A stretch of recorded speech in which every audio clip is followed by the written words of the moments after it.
England's new King Charles III gave an emotional speech in front of Parliament at Westminster Hall today. Take a listen.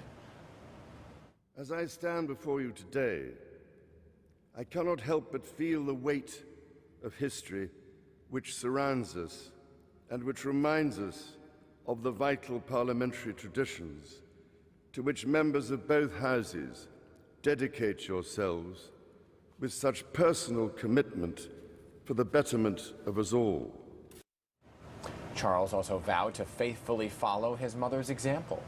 At King Charles' side today was his wife Camilla, whose relationship with Charles was embroiled in scandal in the British tabloids for years.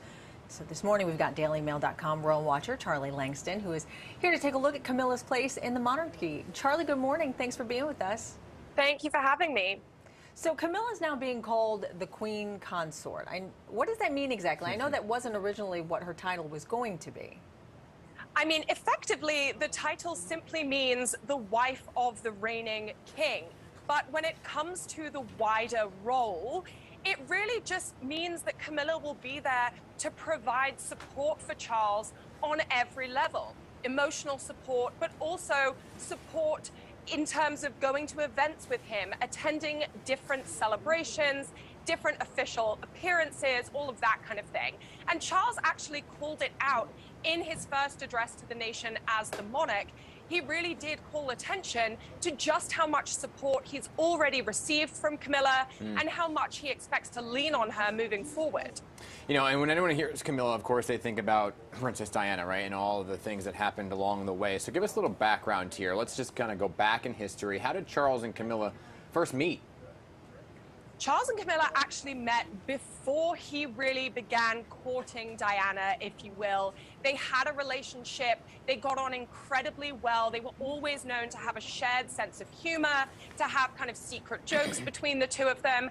But Charles then married Diana, and Diana famously said in a television interview after she and Charles decided to separate that there were always three people in her marriage, effectively confirming to the public for the first time on record that Charles had continued his relationship with Camilla even while he and Diana were married. Now, Diana was beloved by millions of people the world over, so that obviously gave Camilla a very hard sell with the public because so many people had loved Diana and felt that Camilla was very much the other woman. Yeah. And no one really knew exactly how the Queen felt about Camilla because of this whole controversy. So how did she feel about Camilla before her passing? Well, the Queen actually took a very big step to give public support to Camilla before she died. Back in February, she released a statement confirming that Camilla would receive the title of Queen Consort when Charles ascended to the throne. Now, that was effectively the Queen's way of saying, she has my approval, therefore you should give her your approval too. I think that she is going to be a wonderful, supportive partner to my son when he becomes king. And really, she was saying, Charles needs Camilla by his side in order to be the best possible monarch for the British people and indeed the Commonwealth. Yeah, Charlie, we're almost out of time here, but, you know, there's a lot of talk about whether or not he's going to be able to gain the popularity that the Queen had. He's been working for this job really his whole life at 73 years old, right? So quickly, do you think he's going to gain popularity within the country?